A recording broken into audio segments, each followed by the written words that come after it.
Everyone, good morning, sites. I hope you're coming out of the deep freeze like I think we are, hopefully. I'm Bob Moriarty, head of Division of General Pediatrics, and I was asked to moderate this session, and I'm happy to start it, although I apologize, I'm going to have to cut out halfway through for a teleconference with Ottawa. So today's topic, two excellent speakers and pediatricians demonstrating their role with CanMed's advocacy on behalf of children with regard to interaction with the community. A very interesting topic, and hopefully this is signs that we're into a new season soon. So I'll introduce Irina Buka, who's section president for Pediatric Environmental Health of the CPS, and her work is in environmental health, and Isabel Chapados, who is a practicing pediatrician with extra expertise in endocrinology and a lot of advocacy for children with regard to interaction in the community. Thank you. So good morning, everybody. Good morning. We'll get going right away because we're off to a bit of a late start, and we're going to have a bit of fun with the clickers. As you hope you've all got one. Did we get them all to you?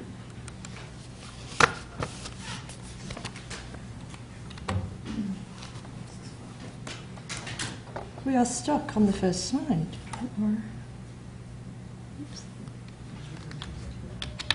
See? Oh, it's because good.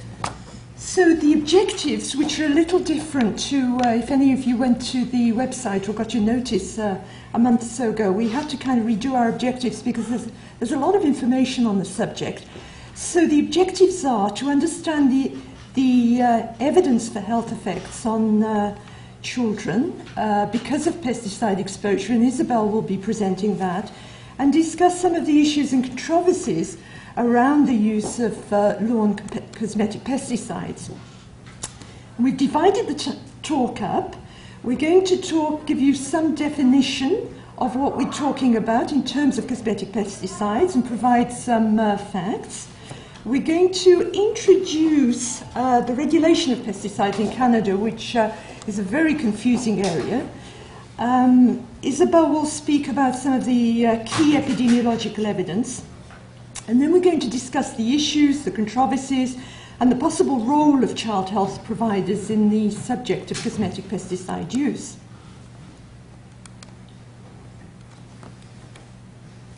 So, are your clickers ready? This is the first question. It's the only personal one we're going to ask, and you know that all answers are completely anonymous. I didn't touch anything and we've gone. So the question is, do you spray or do you treat your lawn or yard with pesticides? And the three choices are yes, no, or I don't have a lawn or a yard. Over the years, I asked that question to many people, and usually people say, I don't spray my yard, I have a dog. They never say I have children. So, 23% yes, 41% no, and 36% don't have anywhere to spray. Thank you. So, let's move on. So, the definition of pesticides is a substance, a chemical that selectively kills unwanted organisms. But the definition of cosmetic pesticides goes beyond that because it's the use of pesticides in the absence of threat to food supply or safety, to human health, so we're talking about malaria, West Nile virus, to animal health, or to plant health. So it means you don't like dandelions, you spray them. But it's only cosmetic. So if you've gone to the stores, there are already some great deals on to prepare you for those of you that may be considering using cosmetic pesticides. And I'm sure the deals will only increase as we get closer into spring. So the next questions, clickers ready.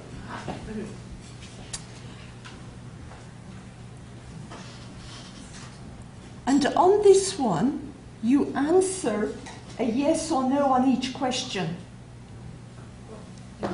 Because we want you to answer each question. Where is Lisa? Did we get this right? So we just click the true one. Yes. Just click the true one. So A, we can only buy cosmetic pesticides that are proven to be safe, as regulations are strict and well enforced. B, in Alberta, cosmetic pesticides are not used on grass in parks and playgrounds.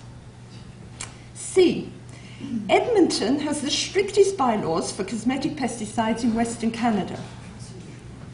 D, there is no concern about cosmetic pesticides if manufacturers' instructions are followed properly. And E, children with ragweed allergy or asthma benefit from cosmetic pesticides.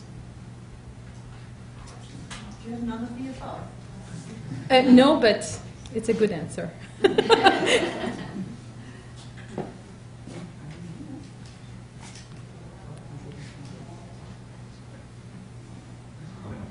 Oh, it's interesting. Okay, good. Let's move on. Because it's none of the above. So, some background for you. Historically, pesticides have been used for, I guess, centuries. Arsenic, lead, mercury, nicotine. Pyrethrum, which is made from chrysanthemums, were kind of common products. Synthetic pesticides began to be developed in the 20th century and frequently for warfare. For instance, DDT, which is an insecticide, was created for warfare. And 2,4-D, you may have heard of Agent Orange. It was actually developed in the Second World War but never used until the Vietnam War. Some more background is that these chemicals are so widespread that we do have a monitoring system of pesticide residues in groundwater in Alberta, and you can look at it and you can see what the trends are at your leisure. The other monitoring we have of cosmetic pesticides is that they are part of an American biomonitoring study which is into its...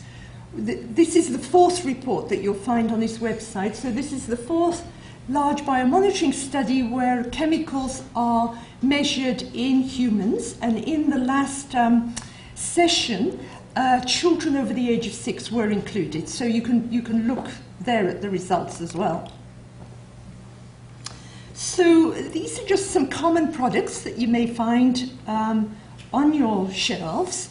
And this is just a prelude to what Isabel is going to be discussing very shortly, and that is the health effects. The insecticides are more neurotoxic and the herbicides are more mutagenic. So these products are many, but the compounds that are most used in Alberta are these two, the phenoxy herbicides, and it's mainly 2,4-D, although you may find 2,4,5-trichlorophenoxyacetic acid.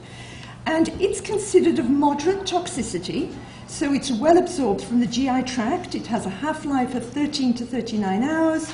It's excreted mainly unchanged in the urine, and acute toxicity includes headache, confusion, diarrhea, vomiting, and renal failure. The second one, the phosphonate herbicides, of which glycophosphate is the most common ingredient, is considered to be of lower toxicity because it selectively targets plant cell walls and therefore theoretically shouldn't affect humans. However, if you drink it, acute toxicity includes nausea, vomiting, hypotension, oliguria, and an aspiration-like syndrome is seen, and this is thought to be due to the hydrocarbon solvent that it is dissolved in. So, regulation of pesticides in Canada. In 1995, regulation became more strict. Before 1969, there were 6,000 pesticides already registered, and they had had no testing for cancer, for genetic mutation, or for birth defects. And you should know that most of these products are grandfathered, and it's a very slow process to retest them, and I think that the kind of verdict is that most of them will not be retested. However, they are periodically, very regularly, products are pulled off the market. So back to the PMRA, they have a mandate to protect human health and the environment because they regulate pesticides, administering the Pest Control Products Act, which is an important piece of legislation. So how are they actually regulated? I mean, it's so confusing. Who's responsible for what, and why have we had these issues going on in the media that are so difficult to follow? Well, they're shared federally, provincially, and municipally. The federal government, through PMRA, deals with product safety, approval, and labelling. The provinces deal with sale and handling of products, as well as licensing of applicators. And the municipalities deal with bylaws regulating their use on public and on private land.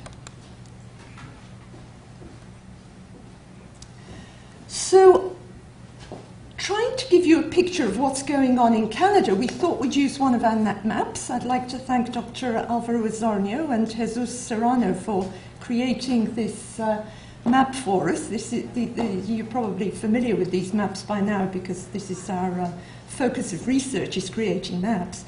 So on this map, the blue provinces have no provincial bylaws.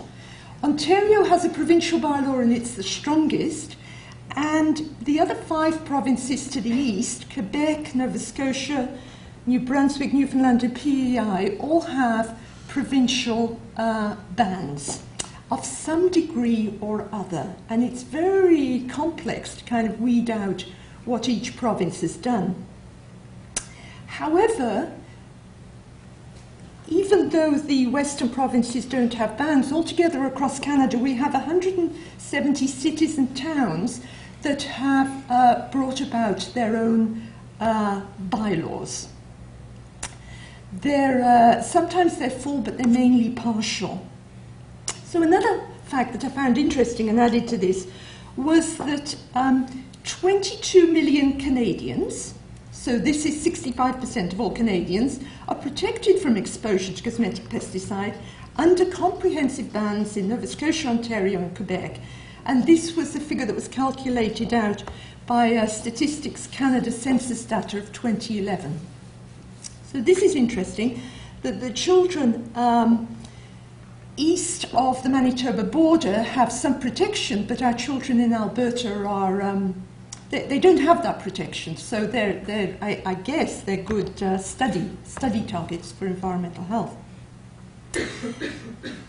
And in BC, over 25 municipalities have adopted bylaws restricting the use of pesticides. So this is information that just gives you a ballpark of where we're at. So what's happening in Edmonton?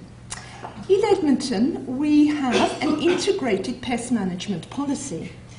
And Health Canada has brought out a very nice document on their website. The website is on the bottom, giving us an idea of what they mean by integrated pest management. So it means doing all the things that you can do to prevent weeds and to pull weeds and to grow various things so that weeds don't grow. And Isabel has a lovely slide showing you what you can do in your own yard if you're interested.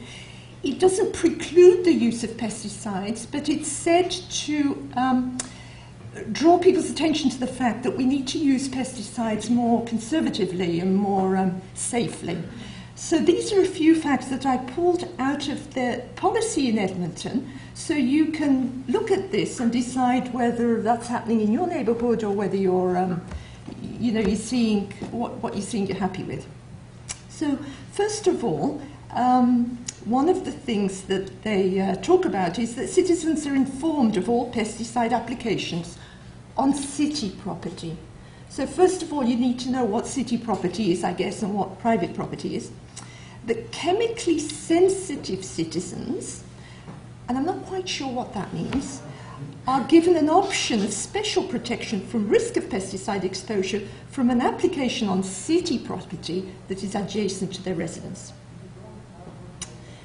that herbicide-free areas of parkland will be provided and registered daycare and city playgrounds will be given an additional 30-metre herbicide-free buffer zone around them. That 30 metres is totally arbitrary. There's no science or evidence to back up the fact that, you know, these pesticides don't travel onto the children's playground. And the city doesn't put any signs saying this is pesticide-free, this is not. We live before in front of a park. We never know when they do spray. It's very, very soft measures. Let's put it that way. And that when required, herbicide applications will be timed to avoid exposure to users of city school sports fields, picnic areas, and herbicide applications on school sports fields will be restricted to the months of July and August and will only occur in the fall after the September long weekend at city picnic sites. And the pesticide amounts on city properties will be reported annually. So, in 2008, the city did announce, or the province announced, that they were going to ban a specific product, the weed and feed, the ones that are can be laid out on the lawn, so the ones mixed with fertilizer. These products contain 2,4-D. And in January 2010, this actually became a bylaw, so it is now, you can look at the list of products that you're not supposed to put on your lawn, and if you see them in stores, don't buy them.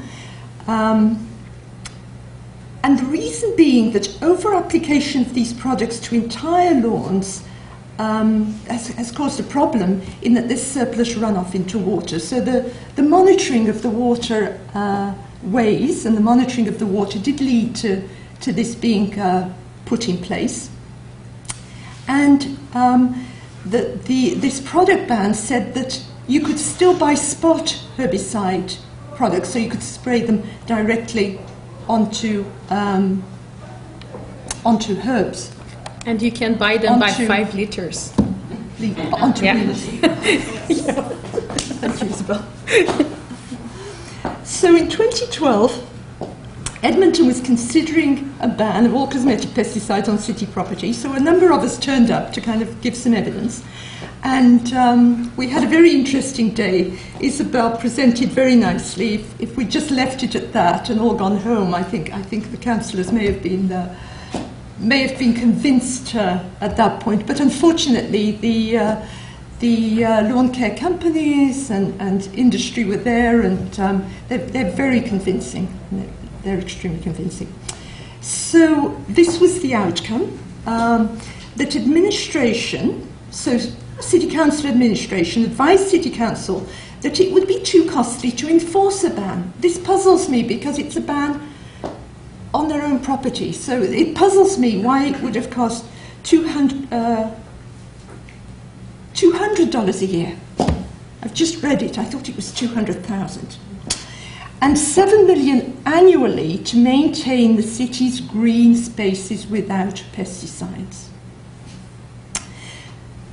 The Edmonton Public School Board has been concerned about this for some time, and they actually, about the same time, announced that they would not be applying herbicides on their property. The interesting thing is the playgrounds are municipal. So in front of the yard of the school where no child play, you won't have pesticides, but in the playground, it's possible. So how did this all come about? Where has all this come from? Well, it all started in a little town called Hudson, just east of Montreal, in 1991, when the town of Hudson, influenced by a group of parents who had met in the Pediatric Oncology unit at one of the Montreal children's hospitals, because their children were being treated there, passed a bylaw restricting the use of pesticides. So the following year, 2 lawn care companies decided they would spray anyway, and they were fined for spraying pesticides. And they actually challenged the municipality because they said you can't stop us spraying a substance that is legal. This is a legal product, you can't stop us spraying. So they They went to court, I guess they sued the city, and the city, Hudson, won in the Quebec court, but the companies appealed the decision and went to the Quebec Superior Court, and they lost there. The city won there, but then the companies took the fight right to the Supreme Court of Canada, and that made big news. Lasted a long time, but the city of Hudson won. In the meantime, there were a lot of changes across the country in that other municipalities started looking at pesticide bylaws, thinking that it may not be a good idea to distribute products, chemicals that children could be exposed to in the absence of any harm to human health. So we're talking about cosmetic pesticides. So many organizations are calling for a ban. If you know of others or a part of others, please don't be offended. This was just meant to kind of start the, give you a picture. So, clickers again. Are you concerned about any of the following? So any that are true, press yes. Any that are false, just don't press anything. Risk of getting cancer, risk of developing asthma, risk of a neurological condition, risk of infertility or adverse birth outcomes, or risk to your children or grandchildren.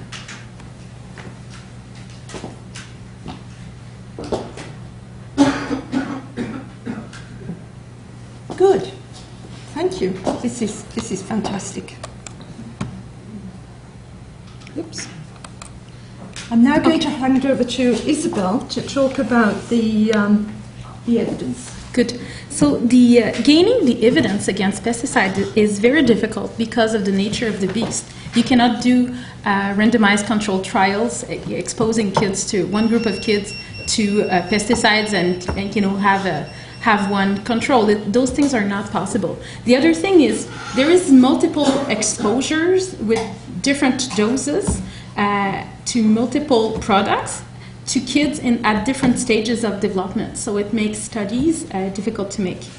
The other thing is we have to rely on very small numbers, case control and retrospective studies on the individual exposed to different levels of exposure. And that has been frequently used as an argument against legislation for banning pesticides because the difficulty to gain good quality evidence and the impossibility to prove the causality in individuals. It's, you know, population is one thing, individuals is something else. Has been used very efficiently by those who claim that pesticides are safe, because it's very difficult to prove that they are not. Okay, and as long as you follow the manufacturer's recommendation, which, you know, everyone knows humans are lazy and we usually don't follow recommendations. So there has been many hundreds of studies that have been made on individual studies on pesticides, chronic health effect of pesticides. And I thought that the best would be for me to present you the meta-analysis that was done by Sanborn and Basel in 2005, and then there has been an extended review in 2012. It's meta-analysis, and it has been supported by the Ontario College of Family Physicians. It originates from their initiative. So in 2005, they were looking at the cancer and non-cancer health effect review, and in 2012, they did redo the review on reproductive health, and they added neurobehavior and respiratory health review. So if we look at the initial meta-analysis in 2005, they did define it in cancer risk versus non-cancer chronic health effect, and it looks like there's an increased risk of childhood leukemia in kids who were exposed. It's also true in adults, okay? And it's about, the odds ratio was about 2 times the risk if you were exposed versus non-exposed. And the evidence was even more convincing for non-Hodgkin lymphoma. Okay, it's depending on the type of populations you had, it would range between an odds ratio of 2 to 7. times the risk. Okay, and that was just in adults. They had kept 32 studies that were of good quality, and of those, 27 showed a positive association between non-Hodgkin and pesticide exposure. And interestingly, veterinarians know that there's an increase in lymphoma in dogs, for those who care about their dogs, when the pesticides are sprayed. Okay, so the same study was looking at non-cancer risk. So there has been extensive reviews about dermatitis from direct contact. Okay, they were also reviewing some neurotoxicity. Okay, and the odds ratio, the risk of getting Parkinson's disease is twice if you're exposed to pesticides, either in your work or at home. And interestingly, in France in 2012, they recognized Parkinson's disease as a work compensated disease in farmers. So it's quite a strong, so they must have been very well convinced, because I'm sure it will cost a lot of money. The growth restriction in newborns, prematurity, fetal death and stillbirth, there was positive association, as well as with neonatal deaths, decreased fertility, and also some malformations, genotoxic effect and mutagenic effects. Those were the association found in that meta-analysis. The new systematic review of pesticides, that's the one who has just been electronically published in September of this year. And they were looking at reproductive health outcome, which is an update of the 2005 review. And it included, that's the good quality studies, 75 studies, and then the neurodevelopmental behavioral health outcomes, which was an expansion of the previous study, including 32 studies, and respiratory health outcome in children and adults. That was a new topic, and it included 35 studies.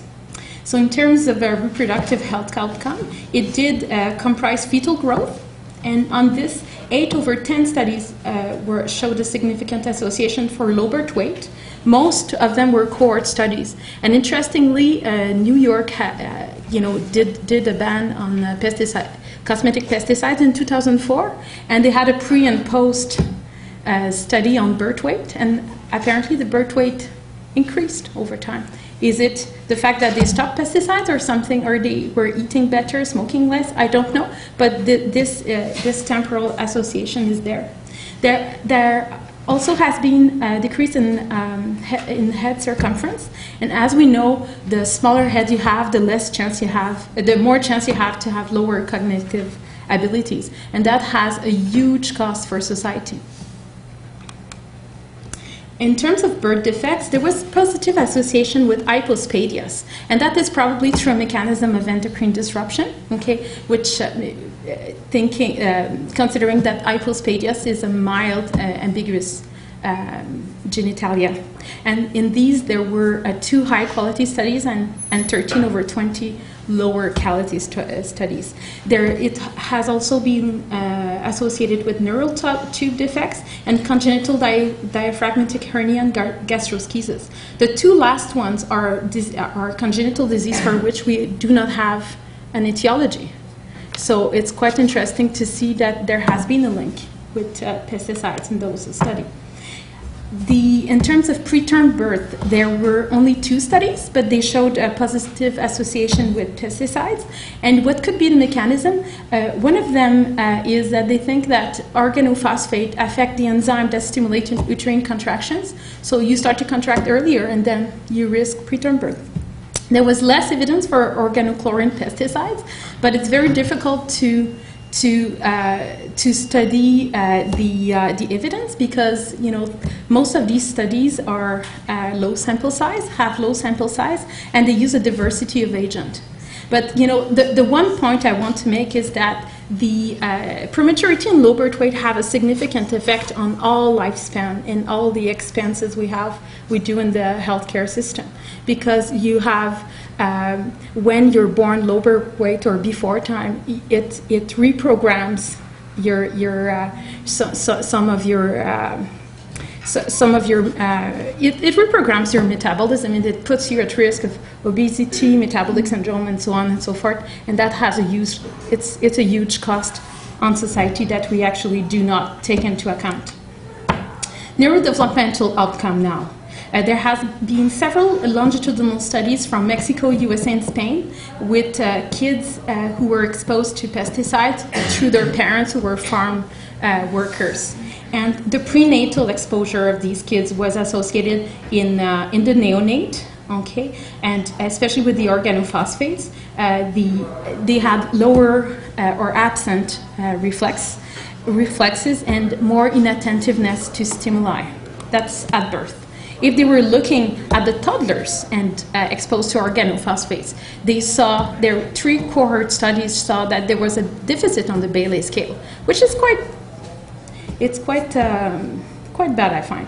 And there was also for organochloride, which is the DDT that we don't use here, but it's still used in some countries.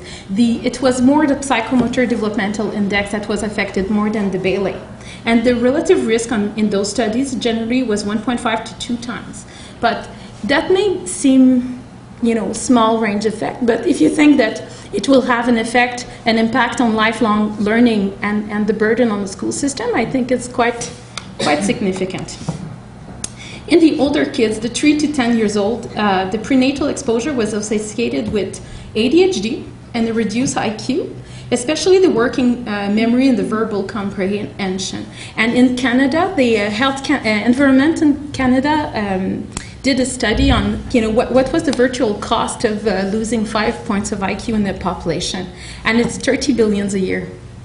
So it's costly.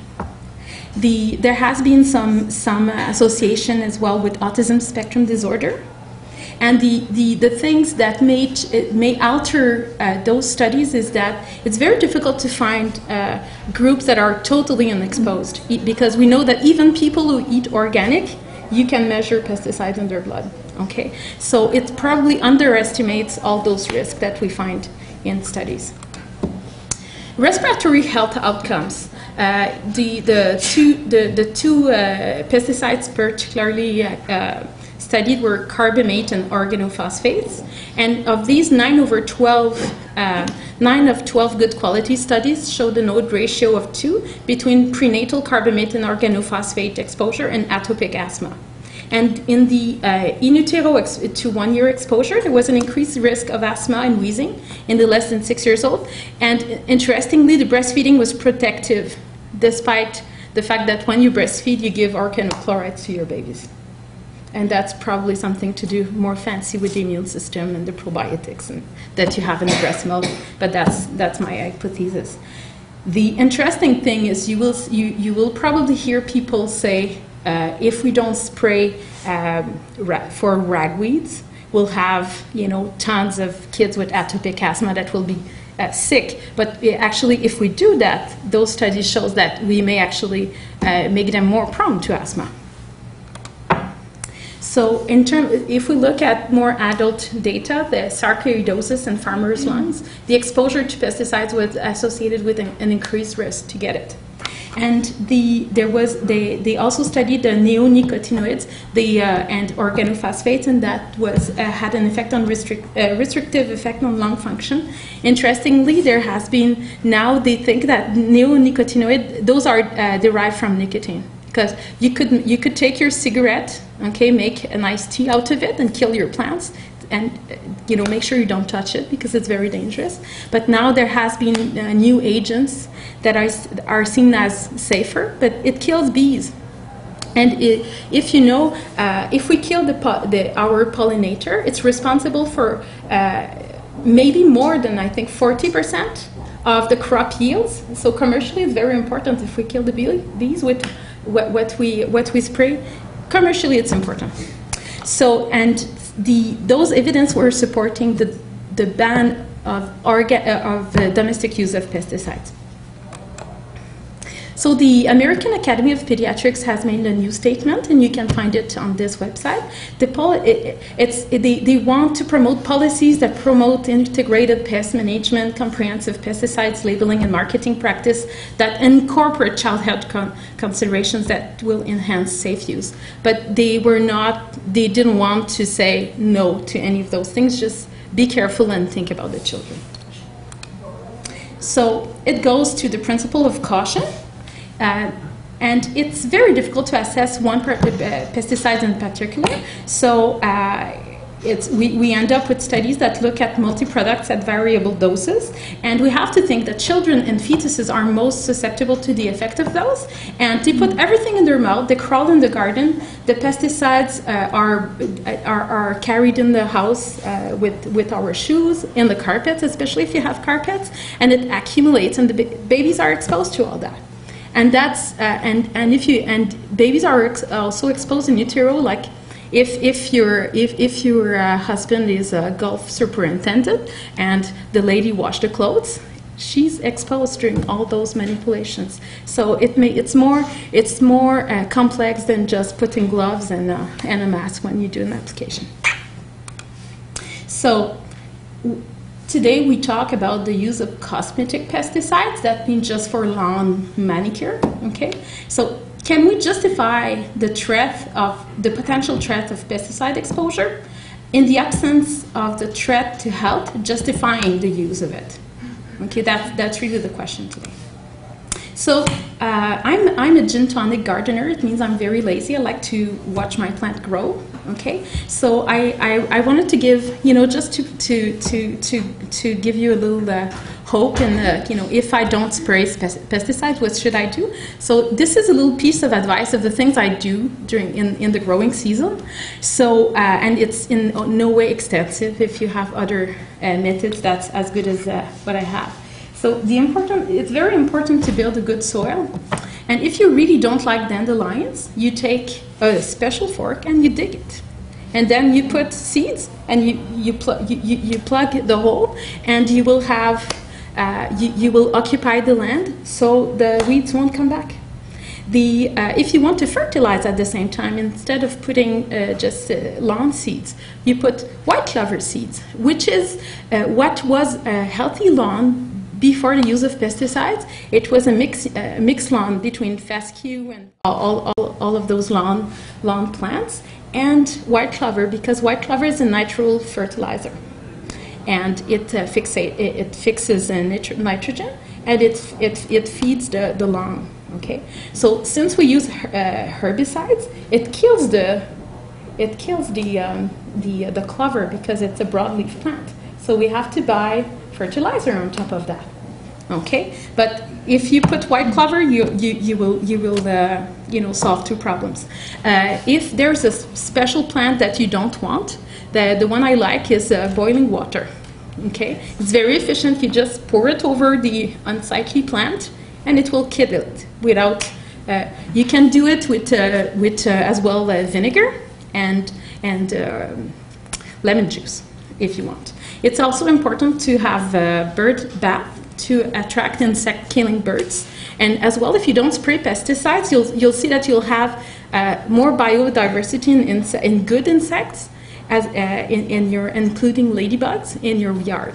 Just to give you a little anecdote, last year we had a beautiful bougainvillea full of fungus gnats in the house, and I had tried removing we infected the leaves, the little yellow stickies. Nothing was working. So I did ask my nice ladybugs to kill them by just bringing the pot outside. They did actually a beautiful feast, and they cleared the plant, and I could bring it inside without using any pesticides. Okay, and the other one that is very good and very rewarding if you're stressed one day is the power spray on your roses, and you see all the bugs go outside, and it's very nice if you want to keep your roses nice. Okay, here's to Dr. Buca. Thank you, Isabel. Back. So, here's the dilemma. You've heard the evidence, we certainly haven't proved causality, but I think more importantly, we haven't proved safety either. And that's where the difficulty is, because over the last 20, 30 years, some of us have repeatedly watched products being taken off the market as the science shows us that these products have unacceptable toxicity. So what's interesting is that the government's on our side.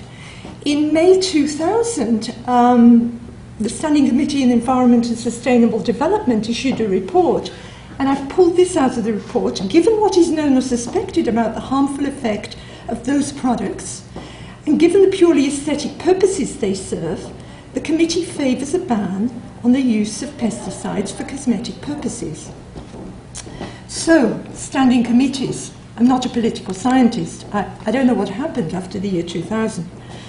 However, if you look at Health Canada's website, they have a vision of a strategic framework that really encourages myself as a child health professional, and I'm sure other child health professionals, that they say all children in Canada live, learn, work and play in healthy environments. This is their vision. And children and the adults they become are the most significant asset of any country. It is clear that protecting their health and well-being is a national and international priority, and this all goes into the sustainable development conversations that have been occurring in the last decade. Promoting healthy growth and development in children is the most sustainable approach by far for optimizing adult health and well-being and for lowering healthcare costs. So they kind of get it, and I suspect that's where I learned that from. And our government was actually a major player in developing what's called the precautionary principle, which many of you, I'm sure, have seen this. The wing spread statement that was issued in January 1998 states that when an activity raises threats of harm to human health or the environment, precautionary measures should be taken, even if some cause and effect relationships are not fully established scientifically. In this context, the proponent of an activity, rather than the public, should bear the burden of truth. So, what's actually happening is that pesticides are being put out there, and we're being told, well, you're the scientist, if you find anything, do an epidemiological study if you're that concerned. If you find anything, then we'll reconsider whether we should be selling it. Is that the way it should be, or should we have more adequate testing ahead of time, or testing and foresight? It's very difficult to test when you consider that you need to test not just what's going to happen now in the acute toxicity, or what's going to happen in the next 5 years, or even the 10 years, but what's going to happen generations down. Yesterday, in our new course on child health and environment, which one of our students is here, Dr. Azornio presented some data that is kind of, it's on the cusp. He presented the data on chemicals that have endocrine disrupting properties and showed us that we used to think that if you increase the dose, you increase the effects. People are now kind of going backwards and looking at lower doses and finding that at a certain dose you may not have an effect, at a higher dose you may have a strong effect, but going backwards at a lower dose you may again have a curve and an effect in properties called endocrine disrupting properties, which may be the key to us understanding why certain cancers are developing and increasing in adults: breast cancer, testicular cancer, prostate cancer.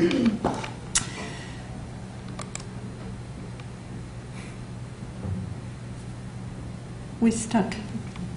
So it's this one. This is the slide Whoops. that... No, it's not the slide. This is not one of my slides. The next one was about, okay, good. So this is the one that Dr. Moriarty was waiting for, and this is just to remind us of our CanMed roles. Some of us are medical experts, some of us are professionals in other areas of child health, but we're communicators, we're collaborators, we're managers, we're scholars, but we're also health advocates.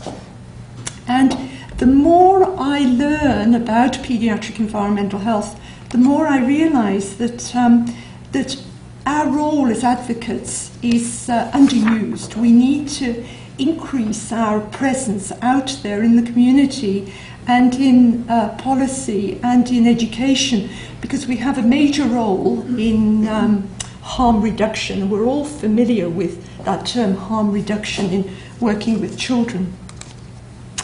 So, conclusions. This is what I think we've talked about this morning. Cosmetic pesticides are considered non-essential and carry a risk to health. Evidence of health effects of acute toxicity and chronic toxicity of pesticide exposure exist.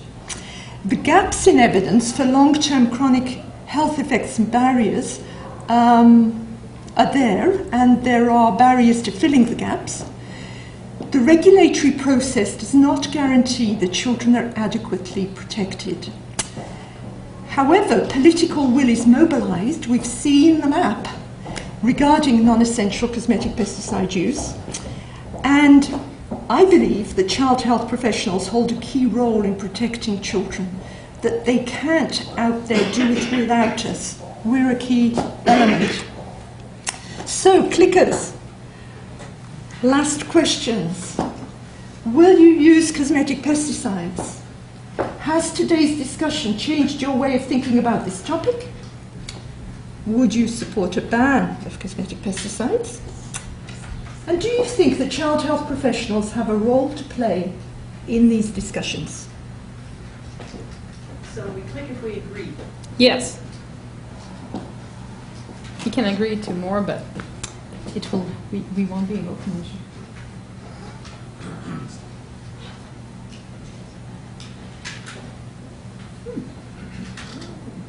Ooh, that's encouraging. When are we marching? Okay, so I'd like to now open the floor for discussion, and I'd like to invite the sites out there to ask questions first. Dr. Moriarty asked me to chair the question. Okay. I'm not sure you Go ahead. really need me. So outside sites, any questions? I'm sure there'll be someone here with a question. Yes. Have you heard of a study that was done in Sweden? Since '89, Sweden apparently has banned herbicide there, and just 240, and they have had a decrease in non-Hodgkin's lymphoma. Have you heard of that study? That one seems rather significant because it actually shows the change that happens when you do ban herbicide over a period of time. Have you had a chance to? I didn't read that one in particular. I did concentrate. There's so many things that I concentrated more on meta-analysis of what was, but it goes exactly in the way of in the line of what we. Maybe you'd like to know. Oh yeah, yes, Sure. definitely. Scott? So I was wondering, what is the evidence that the industry presents then? What sort of cost, benefit sort of stuff how do they win the argument? Interestingly, when you talk to lawn companies, they think, like, they present it like if it will be the death of their industry.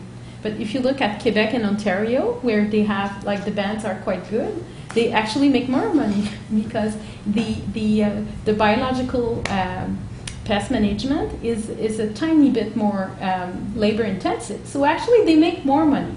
So in terms of lawn companies, I think it's difficult for me to understand, why they don't want to go that route, because it has been beneficial for their industry in other jurisdictions.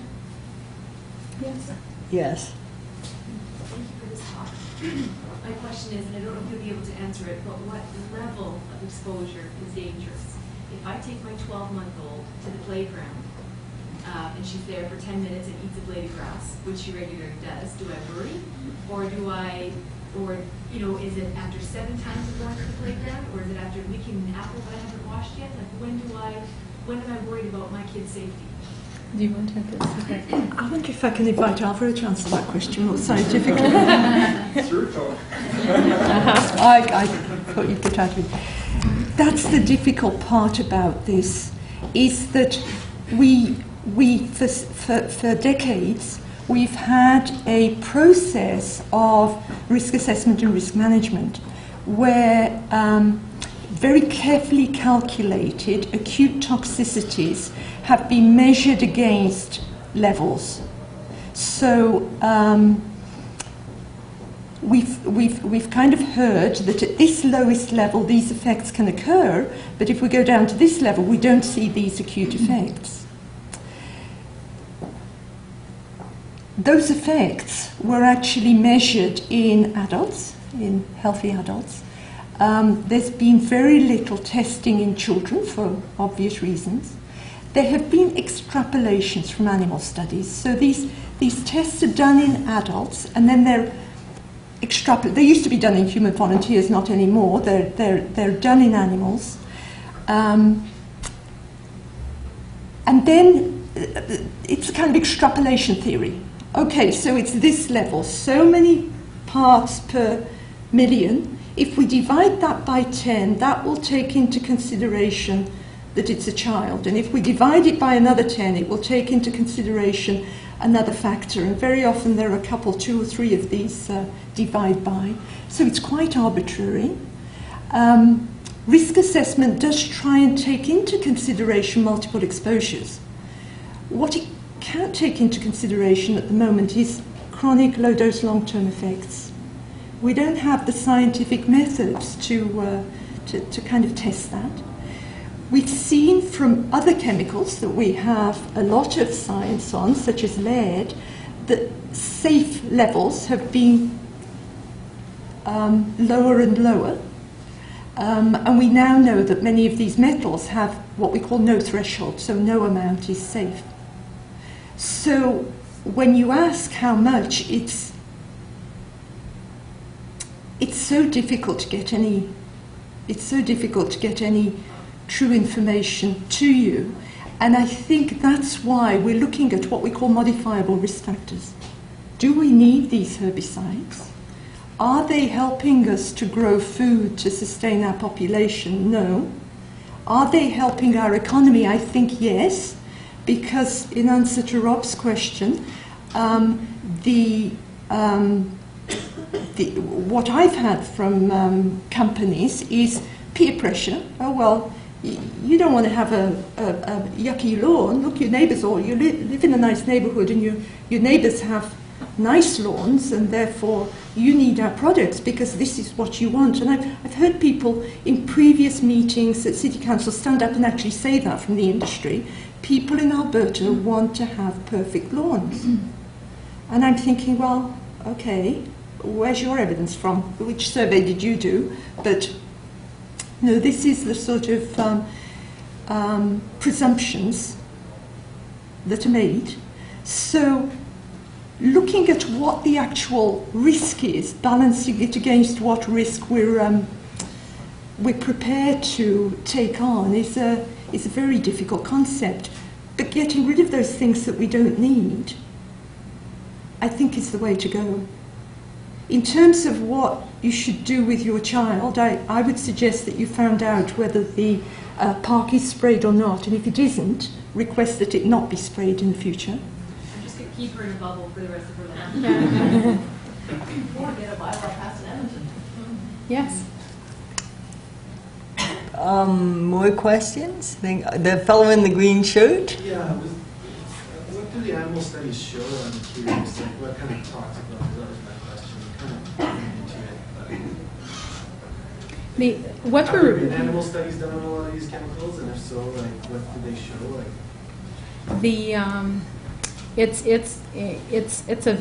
it was a too vast topic for today, okay? But yes, like those human studies were done because, animal studies showed similar things.